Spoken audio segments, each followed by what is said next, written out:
สบายดีท่านผู้ชมสบายดีท่านผู้ชมทุกท่านยินดีต้อนรับท่านผู้ชมทุกท่านเข้ามาพบพ่อกันในรายการลาวไรตี้มาพบกันในค่ำคืนนี้เป็นค่ำคืนของวันพฤหัสกันแล้วเป็นวันเริ่มต้นของเดือนก็คือวันที่1เดือนสิงหาปี2014แต่ว่าในมื้อนี้เป็นมื้อท้ายอาทิตย์เนาะมาของการเฮ็ดเวียกเฮ็ดงานของหลายๆคนก็คือในมื้อวันศุกร์นั่นเองและก็แน่นอนเลยเนาะทุกท่านยังได้มาพบพ่อกับรายการลาวไรตี้ของพวกเฮาพร้อมกับประเด็นและก็เหตุการณ์เรื่องราวต่างๆที่น่าสนใจเกิดขึ้นบ่ว่าจะเป็นทั้งภายในและก็ต่างประเทศที่พวกเฮาทั้งสองคนยังมีมานำเสนออีกเช่นเก่าเช่นเคยและในมื้อนี้ครับหน้าที่ดำเนินรายการโดยข้าพเจ้าคำบางภูลือสาพร้อมด้วยอาทิตย์ก่อนที่มาสอนประเด็นที่ว่าพวกเขาจะมาโอ้ลมสนทนาและมานำเสนอให้ทุกท่านได้รับทราบกันในวันนี้มีประเด็นที่เกิดขึ้นจากทางบ้านเฮาและต่างประเทศที่น่าสนใจโดยเฉพาะมันเกี่ยวกับเรื่องราวของการเอาใจใส่โดยเฉพาะมันเกี่ยวกับเรื่องของการรักษาเกี่ยวกับเรื่องของตะฟังเจือนจะมีภาคส่วนใดแน่หรือว่าเกิดขึ้นอยู่บ้านใดวันนี้พวกเขาก็นำเสนอพร้อมเดียวกันกับเรื่องราวของทางต่างประเทศอีกก็จะมีเกี่ยวกับการทุ่มงบประมาณเพื่อจะสกัดกั้นเกี่ยวกับเสื้อพญาติอีโบลานั่นอีกถือว่าเป็นอีกหนึ่งเสื้อพญาติที่ว่าหลายๆประเทศอยู่ในทั่วโลกกำลังให้การติดตามแล้วก็เฝ้าเบิ่งสถานการณ์เราก็อย่าลืมอัปเดตแล้วก็ติดตามเรื่องราวข่าวสารกันได้และนอกจากนั้นแล้วในเรื่องราวของกีฬาวันนี้เราก็ยังมีเกี่ยวกับความเคลื่อนไหวที่เกิดขึ้นทั้งวงการภายในแล้วก็กีฬาทางต่างประเทศโดยเฉพาะเป็นวงการกีฬาทางบ้านเฮาเนาะเอาเป็นการแข่งขันที่ว่าจะเกิดขึ้นมอนี่ก็คือในมื้ออื่นนี่เองเนาะการแข่งขันสวงเหือซึ่งจะจัดขึ้นอยู่ที่สวนวัฒนธรรมอินแปงมื้อนี้ก็จะมีเป็นอีก2ภาคส่วนเนาะที่ว่าจะมีการเข้าร่วมในการแข่งขันในครั้งนี้ซึ่งจะเป็นทางภาคส่วนในนั้นอย่าลืมติดตามรับชมได้ในระยะของการอัปเดตเกี่ยวกับเรื่องราวของกีฬาและระยะของเรามาเราในค่ำคืนนี้พวกเขาจะมีเกี่ยวกับประเด็นบอกถึงเรื่องของสถานที่ท่องเที่ยวอยู่ในอาเซียนของพวกเขาและหนึ่งในนั้นก็คืออยู่ทางนครหลวงเวียงจันทร์และอยู่ทางแขวงหลวงพระบางเป็นอีกหนึ่งเมืองที่ว่าติดอยู่ในอันดับค่าของชีพสำหรับสถานที่ท่องเที่ยวที่ว่าค่อนข้างว่าถูกที่สุดเนาะซึ่งว่าเรื่องราวนี้ผู้ใดที่อยากจะรู้เกี่ยวกับรายละเอียดแบบชัดเจนรายละเอียดแบบถูกต้องอย่าลืมมาติดตามรับชมในระยะของเราเมื่อเราและก็หลากหลายเรื่องราวกับประเด็นที่พวกเขาทั้งสองคนจะมานำเสนอในมื้อนี้แต่ว่าตอนนี้จะให้ทุกท่านได้ไปพักผ่อนกันก่อนเนาะแล้วกลับมาพบกับพวกเขาทั้งสองคนในระยะต่อไป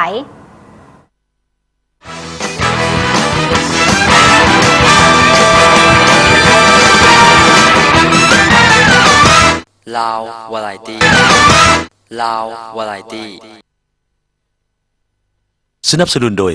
วุฒิศักดิ์พกความงามท่าบ่ได้ความงามสร้างได้วุฒิศักดิ์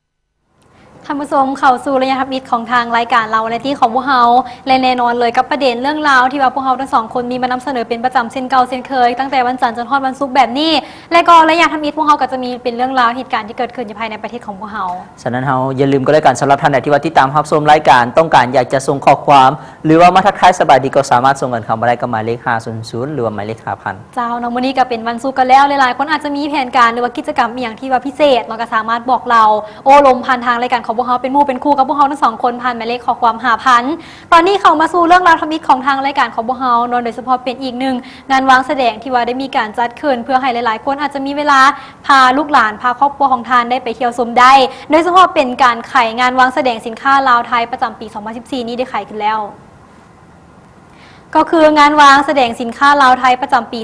2014ได้ขายขึ้นอย่างเป็นทางการในตอนแรกของวันที่30กรกฎาคมอยู่ที่ศูนย์การค้าลาวไอเทคนครหลวงเวียงจันทร์โดยได้ดำเนินไปจนฮอดวันที่3สิงหาที่จะมาถึงนี้และในงานวางแสดงสินค้าครั้งนี้ก็จะมีบรรดาหัวหน่วยธุรกิจทั้ง2ประเทศเข้าร่วมเนาะหลายกว่า200บริษัทเลยและก็มีหลายกว่า300ห้องวางขายสินค้าซึ่งในนั้นมีห้องวางแสดงสินค้าจากประเทศไทยเนาะมี250ห้องส่วนใหญ่นี่จะเป็นสินค้าประเภทอิเล็กทรอนิกส์แนมอะไหล่รถยนต์เครื่องใช้สอยต่างๆรวมไปถึงบรรดาเสื้อผ้าและก็เครื่องบริโภคในงานแสดงดังกล่าวนั้นนอกจากจะเป็นงานวางแสดงสินค้าร่วมกันเป็นประจำแล้วก็ยังมีเป็นการสร้างมูลค่าแลกเปลี่ยนสินค้าระหว่างลาวไทยให้สูงขึ้นและนอกจากนั้นก็คือเป็นการส่งเสริมนตลาดของ2ประเทศทั้งเป็นการกระตุ้นให้กับบรรดานักธุรกิจขนาดน้อยและก็ขนาดกลางนั้นสามารถขยายตลาดไปสู่ประเทศเพื่อนบ้านทั้งเป็นการเกี่ยมเข้าร่วมประชาคมเศรษฐกิจอาเซียนภายในปี2015นี้และทานนางพิมลป่งกองแก้วอัครราชทูตที่ปรึกษาฝ่ายการค้าไทยประจำนครหลวงเวียงจันทร์เพิ่นได้กล่าวว่าสำหรับงานวางแสดงสินค้าลาวไทยได้จัดขึ้นครั้งนับอีกก็คือในปี2005และหลังจากนั้นแล้วก็มีการสืบต่อจัดมาทุกๆปีและจุดประสงค์ก็เพื่อสืบต่อขยายสายโพพันธ์การค้าระหว่าง2ประเทศก็คือลาวและก็ไทยให้นับมือนับพ่วงขวางกระตุกสุกยู่ให้มูลค่าสินค้าเพิ่มขึ้นตามคาดหมายที่วางไว้และก็สืบต่อให้นักธุรกิจลาวไทยได้มีการแลกเปลี่ยนบทเรียนทางการค้าร่วมกัน รวมทั้งสร้างโอกาสให้มีการลงทุนทั้งเป็นการเปิดกว้างตลาดจำหน่ายสินค้าระหว่าง2ประเทศให้นับมือนับหลายขึ้นซึ่งเขาร่วมพิธีเปิดงานวางแสดงสินค้าครั้งนี้ก็มีทานสมวันดีนาถาวงศ์รองเจ้าของนครหลวงเวียงจันทร์และก็มีทานพิษณุจันทวิทันนเอกอัครราชทูตไทยประจำลาวแล้วก็ยังมีพร้อมด้วยบรรดาพนักงานที่เกี่ยวข้องของ2ประเทศเนาะเข้าร่วมเป็นจำนวนอย่างหลวงหลายกันเลยอันนี้ก็คือเป็นเกี่ยวกับเรื่องของภาพบรรยากาศเนาะสำหรับงานวางแสดงในครั้งนี้ก็ถือว่าเปิดขึ้นแล้วใครที่ว่าว่างๆเนาะในมื้อนี้แล้วก็มื้ออื่นในวันเสาร์วันอาทิตย์นี่ จ้า อยากไปเที่ยวชมเกี่ยวกับเรื่องของภาพบรรยากาศหรือว่าไปเลาะซื้อเครื่องบ่จะเป็นสินค้าทั้งลาวและก็ไทยก็สามารถไปได้แมนไปอุดหนุนเนาะทั้งเป็นเครื่องสินค้าระหว่างของ2ประเทศบ่ว่าจะเป็นทางลาวและก็ราชอาณาจักรไทยก็มีหลากหลายสินค้าแล้วก็มีหลากหลายห้องวางแสดงกันเลยให้ท่านนั้นได้เลือกแบบเต็มที่บ่จะเป็นเครื่องไส้ต่างๆรวมไปถึงบรรดาเครื่องบริโภคเครื่องนุ่งห่มโดยเฉพาะบรรดาสาวๆที่เข้ามาเลยเจ้าและนอกจากนั้นพวกเขายังมีเป็นเสียงสัมภาษณ์เนาะของผู้ที่ว่าเข้าร่วมงานในครั้งนี้ Ladies and gentlemen.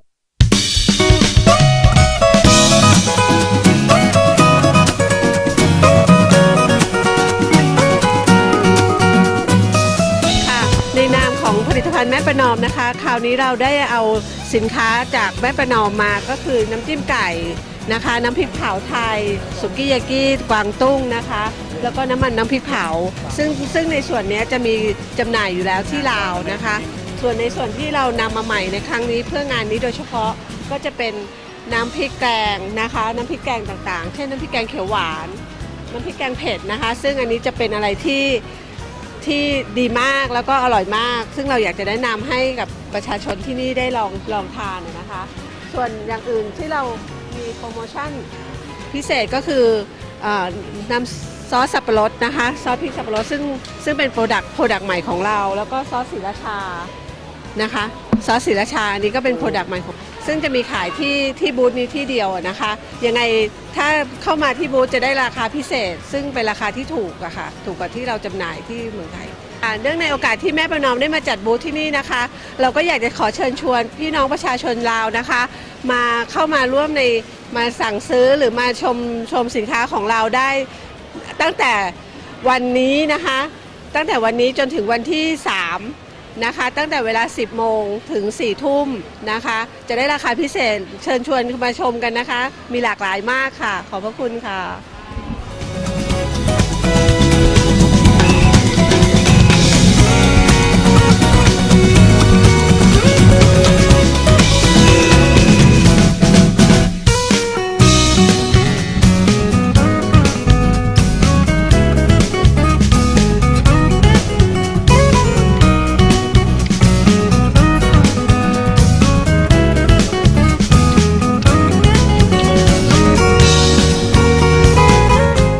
วันนี้เราจะนำเสนอผลิตภัณฑ์ตัวใหม่ซึ่งเราเรียกว่าโยเกิร์ตดิงกิ้งโยเกิร์ตหรือโยเกิร์ตพร้อมดื่ม UHT นะครับจะมี4รสชาติคือจะมีสับปะรดมีสตรอเบอรี่นะครับมีเลมอนแล้วก็มีส้มนะฮะตัวนี้คุณภาพที่ดีของเราคือทำจากน้ำนมโคแท้ 100% ผ่านการบ่มด้วยกรรมวิธีของเดนมาร์กนะครับแล้วก็เราเติมคอลลาเจนด้วยเพื่อเพิ่มเป็นสารอาหารเพิ่มทำให้ผิวพรรณสดใสแข็งแรงนะครับวันนี้เรามาในราคาพิเศษเลยนะครับถ้าซื้อนมเปรี้ยวเรา2 ลังเรามีแถมเสื้อไทยเดนมาร์กนะฮะใส่หล่อๆให้ด้วย1ตัวนะครับแล้วก็เราจะมีกิจกรรมพิเศษที่จะ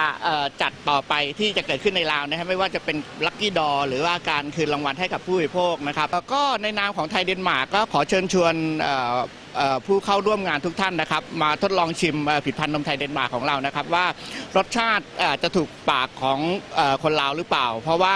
เรากล้ารับประกันในเรื่องคุณภาพว่าเราผลิตจากน้ำนมโคแท้ 100% นะฮะแล้วก็เราเป็นเพียงหน่วยงานเดียวของเมืองไทยที่ได้รับการรับรองว่าผลิตจากน้ำนมโคแท้ 100% ครับผม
เจ้าท่านผู้ชมผ่านกันไปเราสำหรับเสียงสัมภาษณ์ของผู้ประกอบการที่เพิ่นได้มีการไปวางจำหน่ายสินค้าของเพิ่นอยู่ที่งานวางแสดงสินค้าลาวไทยประจำปี 2014 นี่ผู้ใดที่ว่ายังไม่ได้ไปก็อย่าลืมไปแวะชมกันได้เนาะที่สำคัญเลยภายในงานก็มีสินค้าหลากหลายและก็สัมพิเศษอีกเนาะเป็นสินค้าที่ว่าลดราคาแน่แล้วก็มีของแจกของแถมแน่เพิ่นบอกว่าหาซื้ออยู่บนอื่นนี่บ่ได้อีกแล้ว แม่นแล้วก็อย่าลืมไปเพิ่นจะปิดในวันที่ 3 สิงหาที่จะมาถึงนี่ก็คือ เจ้า วันอาทิตย์นี้เอง